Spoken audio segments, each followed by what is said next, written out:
Welcome. I'm excited to have you join me today. And as a manager or a business owner, our people are the most valuable resource. That's why we're here today. You know, the difference between the cost of hiring, training, developing new staff members versus having a high-performing staff that stays with you long-term, helps develop other people, and succeeds at a high level can really make or break a business. Or it can turn a mediocre business into an exceptional one. So I run a monthly training call for Eric Van Horn's franchise mastermind. And one of the topics that has been coming up all summer has been retaining staff members. And there's lots of challenges happening in the world today and in business especially. But I hear things like, you know, there's not a large pool to hire from in the first place. Our applicants don't bring a lot of skills or experience. My people always leave after I train them for higher paying opportunities. My manager has too many things to do and doesn't have enough time to develop staff beyond some initial training. I hear my franchisor doesn't provide good training or development program. There's too much competition in my industry, a lot of those different things. So if you're feeling any of those, I want to let you know you're in the right spot. I'm going to touch on at least all of those, at least a little bit today. And I'm going to share some of the strategies and tools that I've used over the last 5 years with our Orange Theory studios and over the last 20 years in my sales training. So I know a lot of you are familiar with my story, but for those that aren't, just a kind of a quick review. I got my start working my senior year of high school at Cutco as a direct sales rep. I was an incredibly shy kid. I did not have a natural knack for sales. I was not good at it at the beginning. In fact, when I went home and told my dad what I was going to be doing, he was laughing, like literally rolling on the ground, laughing that this shy kid was going to try to sell stuff at people's houses, right? But because of great leadership from my managers and a work ethic that, you know, really came from my parents, I went on to be really successful there. And seeing the transformation in myself, it gave me the confidence that I would be able to help others achieve the same. And I went into management as a 20-year-old. So for 20 years, I hired, I trained, I managed, I developed thousands of young adults, probably 4,000 or 5,000 totally. And last 10 years, I really focused on training managers on how to train their people. So working in sales with 1099s in an industry that's very seasonal, I was able to make a name for myself for my training and my retention. And during the last 10 years of my career there, I worked with our corporate headquarters, helped develop a national training program, and produce some videos to teach new managers how to train their new sales reps. In 2016, I opened my first Orange Theory studio with my parents as partners. I had no fitness experience whatsoever, and I was shocked at looking at resumes and seeing how transient the fitness industry was. And I knew that's not what I wanted for my business. I didn't want to have somebody who was only there for a few months and then would be moving on.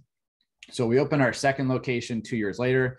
Both studios are national performing studios. I live in Washington State, and even though 900 out of the 1,100 Orange Theory studios were able to open in July of 2020, our two studios weren't able to permanently open until February and March of 2021. So we had about a 6-month lag on most of the rest of the country there. Currently, our two studios are number 1 and number 2 in the state of Washington. And as of last month, we had almost double the average member count for the national average. And I'm not a super hands-on operator. You know, my philosophy is really, as an owner, is hire good people, then get out of their way. As owners, our goal is really to be more of a support system for our managers. So far in over 5 years in 2 studios, we've had 3 studio managers leave us. Our first studio manager left us because he talked his older brother into buying the rights to Orange Theory Fitness in Singapore. And he left to go help his brother open up Orange Theory Studios in Singapore. Our second one was in a long distance relationship. She got married and ended up moving and stayed with Orange Theory. And our third one is actually just recently. After almost 4 years with us, she helped open up our second studio, and having no fitness background, her and her fiance are now buying their own fitness studio. So it's a sad one, but we are really happy for them because it's kind of that next step up in development. But those are the only studio managers that have ever left us in the last 5 years over 2 studios. And with great studio manager retention and performance, it has really led to great retention with our coaches and our front desk staff. And that is what's really helped our studios perform at the level that they do. So today, what I'm going to cover are some of the strategies that I've used over the years to teach our managers to help them retain a high quality staff. Afterwards, I'm happy to answer some questions. And you can always reach out to me in my free Facebook group too. There's a few of my buddies who are also great in sales. Carson, tell Dave I say hi too there. Here's the Facebook group. So this is just a free Facebook group for people that want to ask questions and work on developing sales and managers in a great way. We don't do hardcore closing type stuff. So that's a different topic. But before we get started on retention, I did want to at least mention compensation and being a good human, right? So those are basic retention fundamentals that are not part of the keys I'm going to be talking about, but you need to at least, one, compensate your people fairly, right? I always like to pay at least a little bit more, if not a lot more, than similar roles in other competing businesses. But I also expect more from our people. I expect a higher performance. And then, of course, number two is be a good human. Treat people right. Have integrity with your staff. Nobody wants to work for a jerk. You know, I thought I should at least mention those. Those aren't part of my keys, but I wanted to at least mention those first. So let's get started. So I have 4 main keys to share. The second one is gonna be a longer one with some subpoints. So 4 keys if you're taking notes. The first one is to hire with the right expectations. So generally, people only quit when their experience does not meet their expectations. That is an important line, when their experience does not meet their expectations. So we will be talking about their working experience today, but first is we have to set up the right expectations. And for many of you on the call or in franchising, my experience is you usually get people who are more interested in the industry or business who apply than someone who loves sales and all the required tasks of the position, right? So especially with fitness and health and beauty industries, that's why they're coming to work there, is they like that industry. And sometimes, not always, but sometimes we try to tell them what they want to hear, especially when we're in a jam and we really need staffing and they seem like a great candidate. And we will often underemphasize the sales or the schedule that we're hiring for. And we'll overemphasize things like, oh, it's more customer service than sales, or the hours can be flexible. You know, we can start you at this time, and then you can always change it up later if you want to, right? It's important to be accurate and set them up for the job and what it's really going to be like. And as much as it's painful to not get that candidate you really wanted, it's more painful to train somebody for 2 weeks just to have them quit, and then you have to start all over again, right? And if you set expectations that are not accurate, then you're setting yourself up for failure in retaining your people. So another key in setting the right expectation is having some set core values for your business, right? I always like asking applicants, what are some of their core values? And I like to ask them before we share ours, just to kind of see what they say. And then I'll also ask some experiential questions, like, tell me about a time where your previous employer would say that you demonstrated whatever that value is. If they said it's teamwork or integrity or leadership, I want to see how that plays out in their work experience. And then what I'll do is I'll give examples of how our values play out in our workplace. And I'll ask for examples that how they have performed that value before. So one of our core values in our businesses is being a community builder. And one of the questions that we ask our current team members to ask themselves is, I always want them asking themselves when a member comes in, are they part of our community, or are they just taking a workout? Every single time a member comes in, I want our sales associates to think, is that person part of our community, or are they just taking a workout right now? And if they're just taking a workout, how can we make them part of our community? So that's a big value that we have in our business. And so I'll explain that to somebody in an interview and say, can you give me a specific example of how you made a customer a member or a member feel a part of your community at your previous job? And I want to kind of hear how that plays out. So this helps you get people who are the right culture fit right from the very beginning, is asking those value and culture fit questions. Okay, so another key with setting the right expectation is be very clear with your training process. Many staff members who quit quickly after being hired, they do so because of feeling like they were not properly prepared for the job. So Let people know if you train them by throwing them into the fire, or if you expect them to memorize a huge policy guide, what their immediate expectations are, and then how long of a timeline you give them to get up to your full expectations on the job. Do you change up your training depending on the person, or is it always the same, right? And I'm going to be sharing a really helpful tool at the end that I use kind of to help people train them a little bit differently depending on who they are. So bottom line with this first point, don't get so excited when you see a good applicant that you're afraid to set strong expectations and even say no if you don't see how they're really going to fit. You know, I remember being a new manager, running my first interviews for Cutco, I think it was 2001, starting my own business, having no team. So I'm building my team from scratch. And those first applicants coming in and seeing some really sharp applicants. And I'm almost jumping over the desk to shake their hands and like try to get them on our team. And you know what? Those ones never worked out as much as the ones where I really set strong expectations at the beginning, right? So stick to your process, set good expectations, higher value and culture fit. And remember, people don't quit when their experience matches or exceeds their expectations. So make sure you have the training process in place to exceed those expectations right from the very start. So that's the first key. Now, the second key. Now, this is the longest of the four. It has a few subpoints. And if you were way back in December of last year on the franchise flywheel, I shared a couple of these little points here. So the second point is develop your staff as people.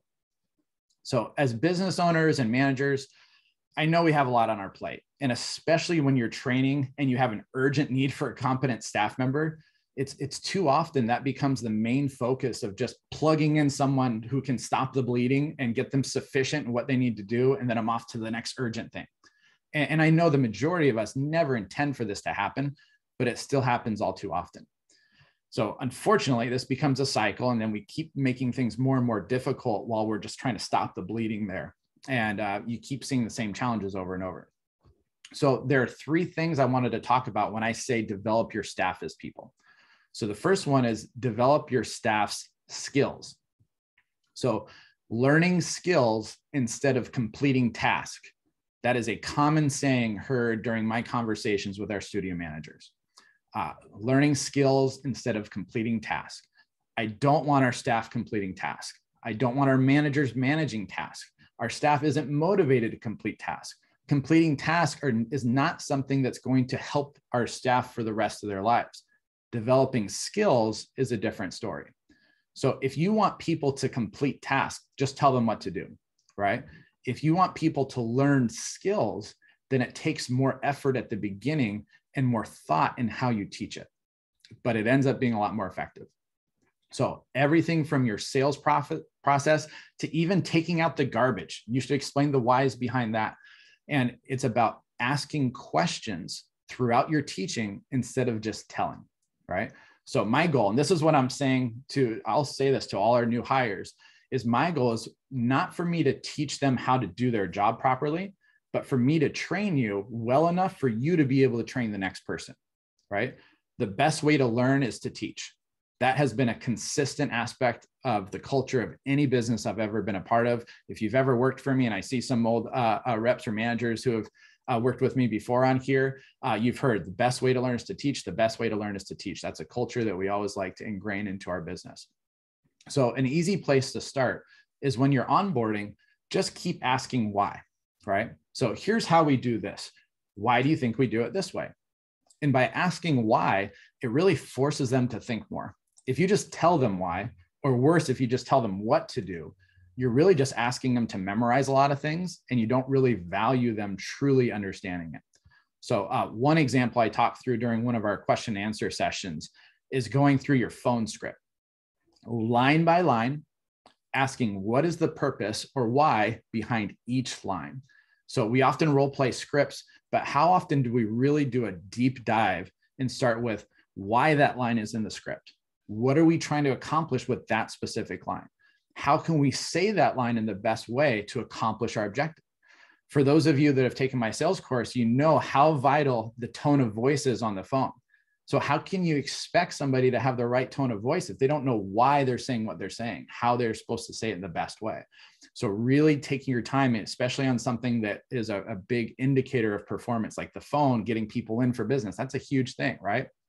And again, this takes longer, but what ends up happening is your staff sees more value in what they do. They perform better, which raises confidence. They stick around longer.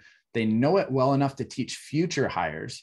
You or your manager, you now don't have to do the majority of training for your additional new hires, right? Once you have this culture in place. So we pass them off to different staff members who are great in different areas. So you say, you're going to work with Michaela on the phone because she's the best on the phone. She's great. You're going to work with Taylor on the computer system because she knows it better than anybody, right? And your people become motivated by these more intrinsic things. Plus, your veterans feel great because they feel like they're the expert in things, right? You get to build them up. It's a great opportunity to complement and build up your current team members. But this becomes, I want my people much more intrinsically motivated than extrinsically motivated, focus on carrots or the threatening of the stick, right? In Daniel Pink's book, Drive, that's a great book, by the way, Daniel Pink, Drive, it's like the science of motivation. He talks about the 3 keys to intrinsic motivation. And those are mastery, autonomy, and purpose. And you're hitting on all 3 of those things when you help your people develop skills instead of just giving them tasks to do. All right, so the next part of developing your staff as people is, so we're still in the second key, those are some of the subpoints. So developing your staff of people, the second part of it is you care about their best interests inside and outside of the business. So if you were to ask your staff, how much do you think the owner and manager care about you as a staff member? What would they say, right? So we provide jobs for our people, but what other value do we provide? They're able to work in the industry they enjoy. Okay, great. But if all you provide is a job in the industry they enjoy, as soon as they find a higher paying job in that same industry, they're going to jump ship, right? So do you ever sit down with the staff members and really ask them what their goals are? Not just with the business, but just in life. What are some of your goals? Do you help them with their future goals? When we bring on new staff members, I always tell them that one of our goals here is to help set you up for their future, especially when you're working with front desk, people that it's not a career position. It's they're eventually going to leave there. So I tell them, I don't want you just to complete tasks. I want you to learn skills here that you're going to take with you forever. I want my claim to fame to be that when you become a famous, nurse, business owner, whatever their goal is, right? That you mentioned something that you learned way back at one of your early jobs with Orange Theory. That's what I want my claim to fame to be, right? I also emphasize some of the harder things they have to do and how learning to get good at that will help them out tremendously down the road, especially sales, right? That's, where our whole sales course really talk about how it applies to them outside the workplace as well, which many of you have heard in my sales course there already. And I talk about how they'll use it for the rest of their lives. I try to tie things back to their original goals, right? Whether it was to, open their own business or get into law school or whatever their goals were. I try to show them how by learning the skills here, they'll be able to take some of that with them moving forward, right? And I'll tell you that there aren't many jobs out there that focus on helping their employees develop for their next job. Most jobs focus on here's what you need to do to be successful here, right? Not their next step. And some managers have a scarcity mindset, that if I help my people get too good, then they're going to leave me and I'm going to have to replace them with somebody who isn't as good. And I'll have wasted all my time I put in them. Now I have to start over. Well, here's the deal. That's eventually going to happen, right? Almost all your people are going to leave, right? If you show them you actually care about their next steps, though, not only will they stay longer, but they will also recommend others to work there. So our first 2 years open, almost everybody who worked for us was a recommendation of another employee. And that's still where the majority of our staff comes from, is recommendations from our current staff members or even our members. We get employee recommendations from there. So as an owner or a manager, I would look at how can I dig in more with my staff to really show we care about their well-being. One of my great friends, Dane Espigard, he actually spoke at the July manager training. I know some of you might have been able to catch that. Has a new book called The Dream Machine. And it's a great book about this exact topic, is how to help your staff with accomplishing goals outside of the business. Let me go ahead and I'm going to share that link there. So the book's not out yet. but it's coming out. The Dream Machine, Dan Espegard, some of you heard him speak. Fantastic way to help develop your staff and help them with their goals beyond your business. All right, so we're still under that second point of developing your staff as people. The last kind of sub point in that is develop their mindset. Instead of just focusing on their results, we want to focus on their mindset. So most of your managers, or if you are a manager, you'll probably say that you have to manage staff emotions just as much, if not more than anything else, is managing emotions of your people, right? So you can wait and be reactive with how they'll handle their emotions, or we can be proactive and help frame their thinking that will help them be more successful and not have to deal with as many negative emotions to begin with. So quick story, back in Cutco, this is, probably like 2005-ish. One of the scariest activities we did was flyering. So flyering is where we would go to a college campus and we'd pass out flyers and say, hey, do you need work? Do you need work? And we'd get our team to volunteer their time. And it's scary for them. It's like going up to their peers, and it's scary. It's intimidating. There's not a big reward. They're just there volunteering. They experience massive rejection, all just for volunteering their time, right? So I used to run this whole big meeting on how to pass out flyers. You think like, why do you need to train somebody to pass out a flyer? It's pretty easy. So we called it the Fullerton Leaders Meeting. We didn't call it the how to pass out a flyer meeting. That sounds terrible, right? We called it the Fullerton, which was the city I was in, Fullerton Leaders Meeting. And first we started with our team goal. So we talked about how we were going for the top office and we're going to do $1 million. And we need the best people on our team to be able to do that. We have the best opportunity for college students. We want to give other students that opportunity. We build up the opportunity. Then we talked about what's in it for them for helping. We painted the picture of, how good is it going to feel when that person hits their third promotion and they come up to you and they say, hey, thank you so much for giving me that flyer that one day on campus. Otherwise, I would still be working at Subway. I would have never come into this interview. Thanks a ton. How good is that going to feel knowing that you're the person that gave them that opportunity? And then we would start setting their expectations. You say, hey, almost everybody's going to take a flyer. There's going to be people that don't take a flyer. It's not a big deal, right? And we would make it fun. We actually gave names to all the ways that people wouldn't take a flyer. We call like one person's the walk around, like they see you way ahead and they will walk completely out of their way to avoid having to decline a flyer. We had the mean mug where they'll kind of scowl at you, or my hands are full, or the daddy pays for it. We had names for all the different ways that people would not take a flyer. So what happened is when they'd see it happen, they're like, oh, that guy just did a walk around, or he mean mugged me. And it made it fun, right? And then we got our top people committed, so others wanted to follow, right? And as they were passing out flyers, our top people would say, hey, nice job. They would take people that were a little weaker, a little more nervous or timid, and we'd pair them up with our rock stars so they could watch how well they did and learn how the leaders would do it. And our leaders would always say, hey, I was like that when I first started. It got easier. So getting to the end of the story here, we had about 15 people out there all passing out flyers, and we had one kid who was not at that meeting. So he didn't hear any of that training before. And he said he was there, he could help out for about 3 hours. So he came and grabbed a stack of flyers for me. He went up to somebody and tried to give him a flyer. And they just kind of really were like, no. And I saw the whole thing. He kind of paused. He immediately comes back to me and says, I have to go. I was like, what do you mean? He's like, oh, I got class coming up. It's like, I thought you said class wasn't for 3 hours. And he was just terrified. He was so scared, right? And the question I have for you is, how many of your employees have felt that same way when they experience their first rejection or having to enforce a policy that isn't popular with your members, right? That's the difference that framing somebody's expectations make, is if their expectations aren't framed in the right way, when they experience that harsh event, it can make an immediate change and they're out. So developing their mindset, there's a few things you can do to help it. So I talked about framing expectations, right? Managing their expectations is the first big part to developing their mindset. If your staff doesn't have proper expectations, they're going to be reactionary about everything. And then they're going to use that example as the foundation of their beliefs. Think about the first sales opportunity. If it's a no sale, how that affects their future expectations, right? Oh, I guess that people don't buy as much, right? Or if they're asking for recommendations, if the first person says no, I guess nobody gives recommendations. I should just not ask anymore, right? So remember, people quit when their experience doesn't match their expectations. So framing the correct expectations is half of that.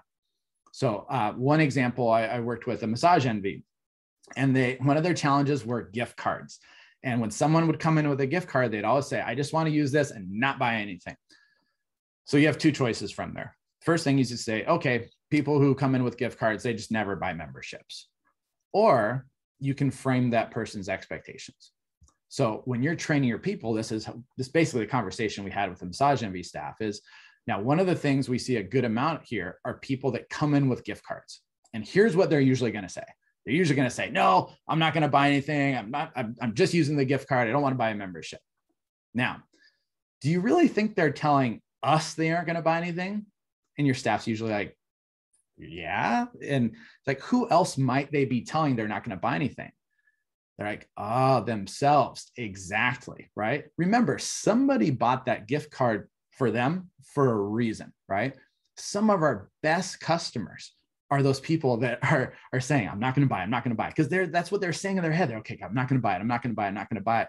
Now, a good closing percentage on those people would be 50%. So you're still going to get some people that don't buy.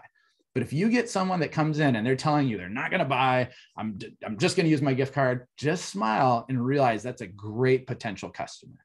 Now, because you frame that with them, how are they going to respond to the next person that comes in with a gift card versus that person who you just like, is a gift card person, whatever, right? And so you can see how that happens.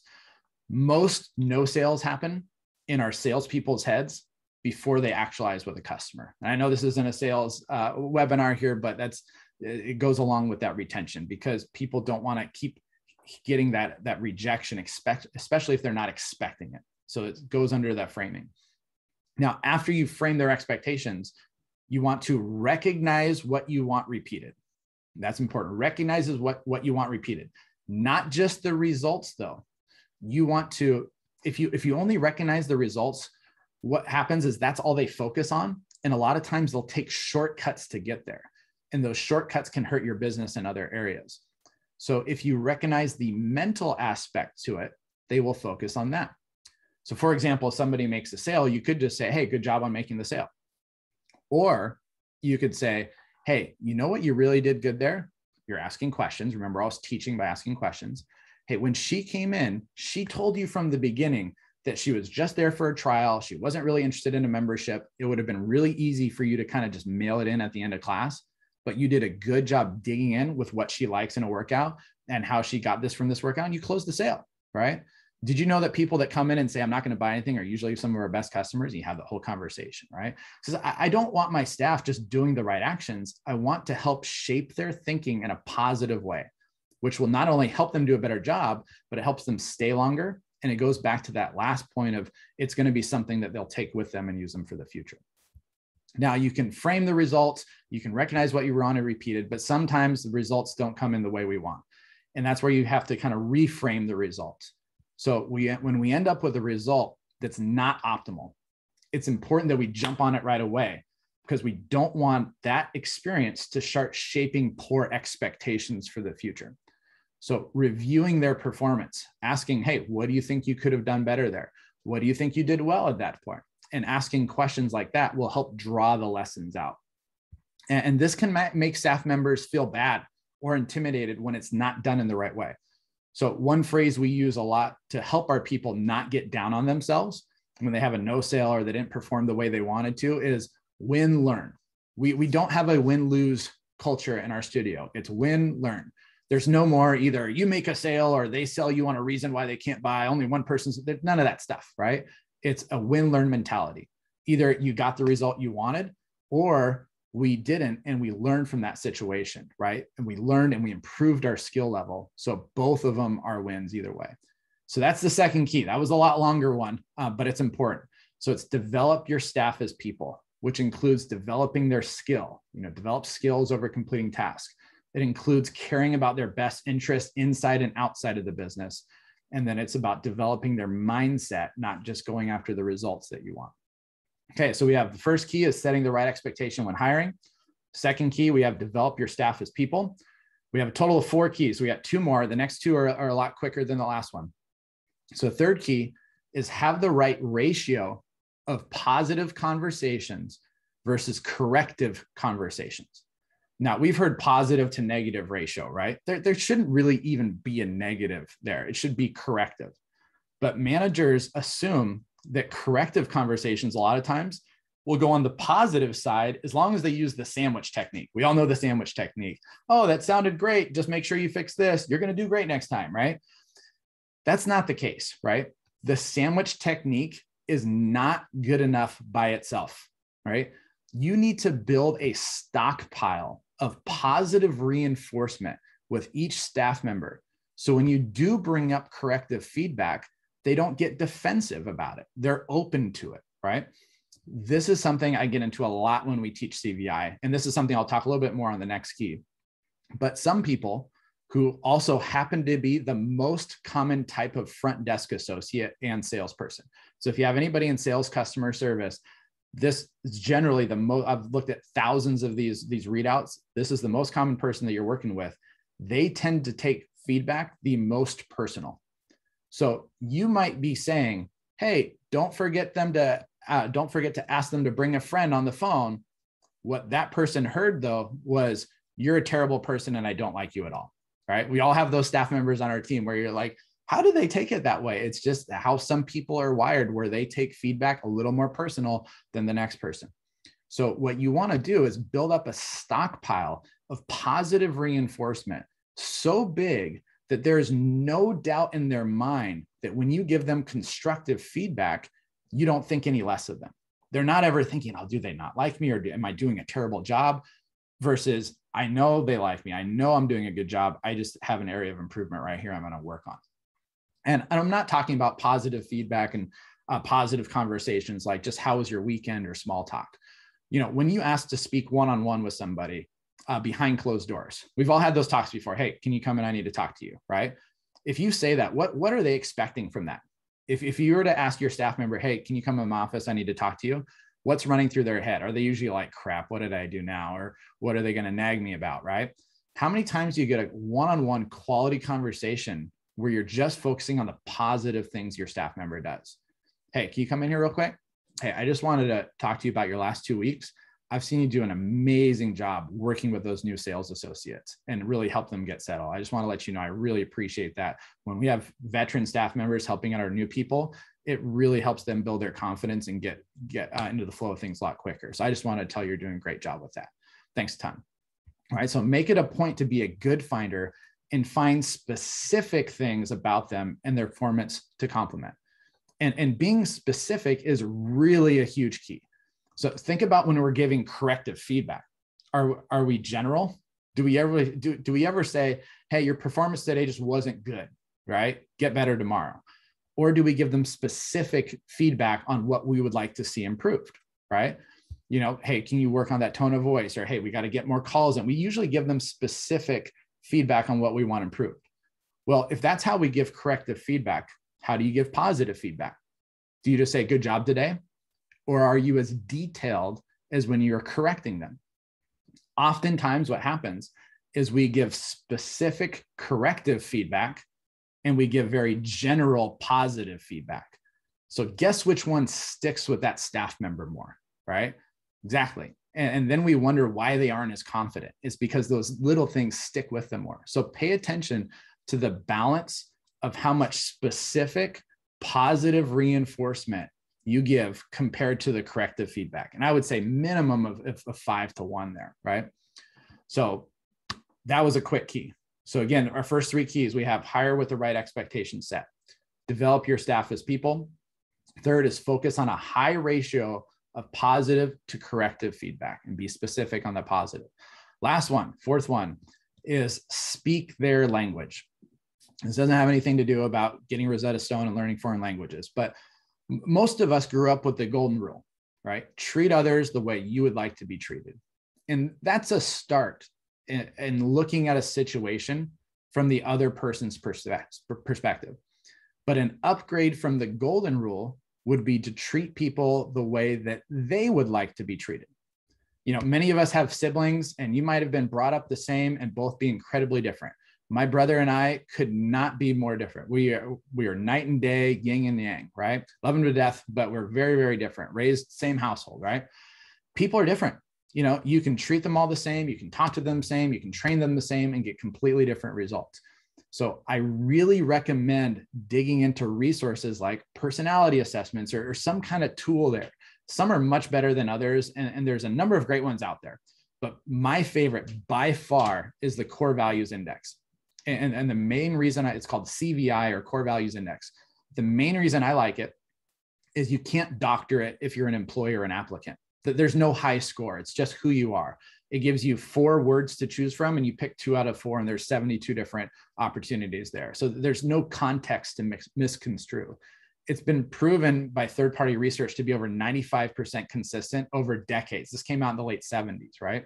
If I showed you my results and explained them to you, and you asked my mom, she would confirm that that's the way I've been since I'm 2 years old. It's not so much a personality assessment, but really how you're wired inside. It's extremely simple to understand the basics of it, enough to be effective quickly, right? Like the Enneagram. I love the Enneagram. That's great, but it's really hard to teach someone how to effectively use it in an hour or 2, right? And after one good training with CVI and the handbook, you can see instant results. So there are only 4 different types. It's not hard to remember. And it's just as useful. Really, it's more useful in life than it is in business, which is great because it goes back to developing your staff as people. And they love hearing about things that aren't always work related instead of having just to hear the same meeting about work performance, right? And I know many of you are probably great at reading people and getting to know their strengths and weaknesses, but even that takes time. And many times by the time you really get it, you might have already lost a staff member. So it's nice to have a tool that can help you know which questions to ask during an interview, right? Already having an idea of their strengths and weaknesses and how to kind of dig into each one in an interview to investigate it. What methods of training will be more effective for people, right? That people that need all the resources at the beginning versus the people that if you gave them all the resources, they'd be completely overwhelmed, right? The people who thrive with initiation by fire versus the people who get super intimidated by it. Knowing what role or specialty to have them focus on, right? Getting your people in the right seats is something we always hear about. Sometimes you might only have one seat. They have to do everything in that role, but you can also put them on the schedule of people that maximize both of their strengths. And also just how to recognize them in a way that they most appreciate. So it sticks with them and builds up the stockpile of positive reinforcement. Like personally, the way I'm wired, I don't like positive recognition. I don't like the good job, you're doing great. I like to be challenged, right? So the CVI, it helps you find out who to challenge, how to challenge them, who's competitive, right? Who's more team driven, who you need to be more direct with, right? What motivates them. And I could go on and on about how effective CVI is. And again, I know there are some other good assessments out there. This is just by far my favorite one. So here's a link for the CVI. And by the way, this is a free assessment. So this is a completely free assessment. It takes about 5 minutes. I would have all your staff members do it. I would make it a part of your interview process where your applicants take it and they send it to you. It gives you a little readout. So it's kind of cool. You can get a little bit of education on it just from the readout. If you want to dig in deeper, I think you can upgrade the thing. It's all through Taylor Protocols. This isn't my company, but through Taylor Protocols, you can upgrade it. You get a little bit more details. You get the handbook from the creator, Lynn Taylor. I think it's like $50 for an upgrade there. Now, I've actually done a lot of training with Lynn Taylor himself. He lives close to Seattle here. I'm a certified CVI practitioner. And so one of the things I am going to do in about 3 weeks from now is I'm going to run a 3-day, 1 hour a day CVI workshop. So that's going to be October 5th through the 7th. At 10 a.m. Pacific time. So I'll put those dates in here as well. So, there'll be 3 days, just 1 hour a day.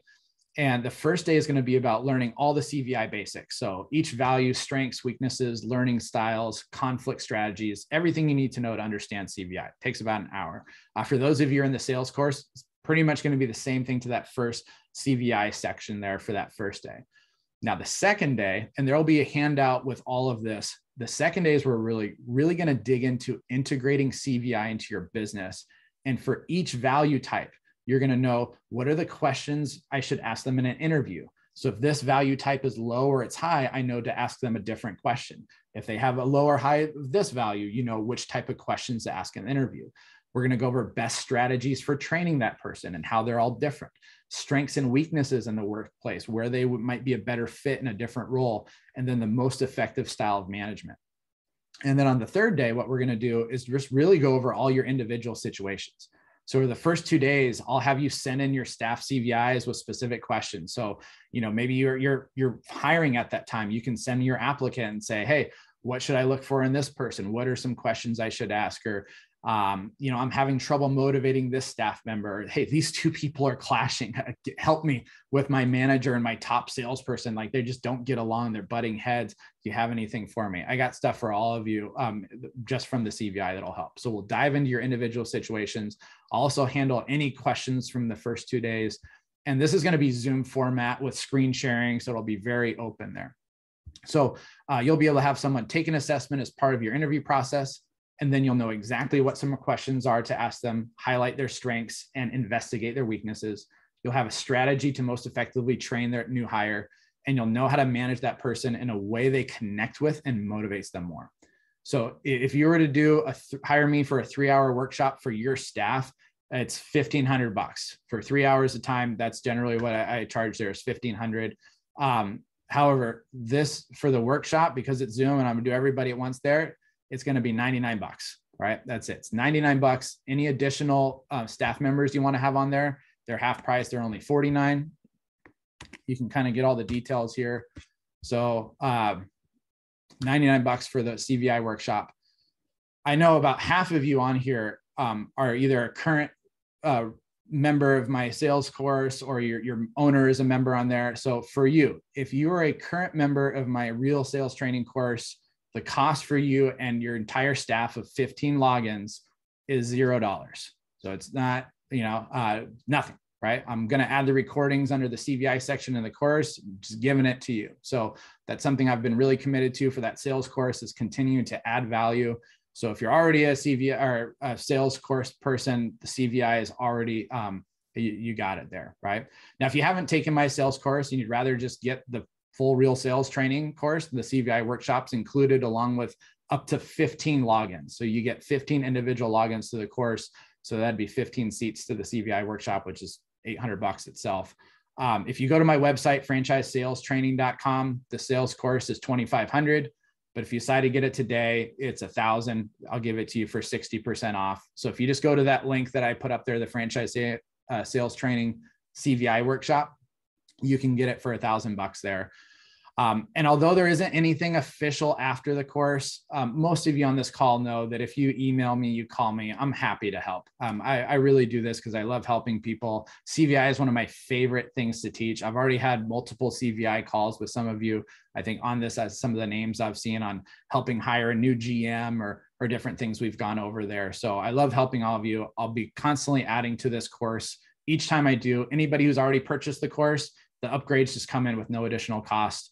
I don't want to spend a ton of time explaining the sales course, but basically there's 5 modules of our 5 sales step process.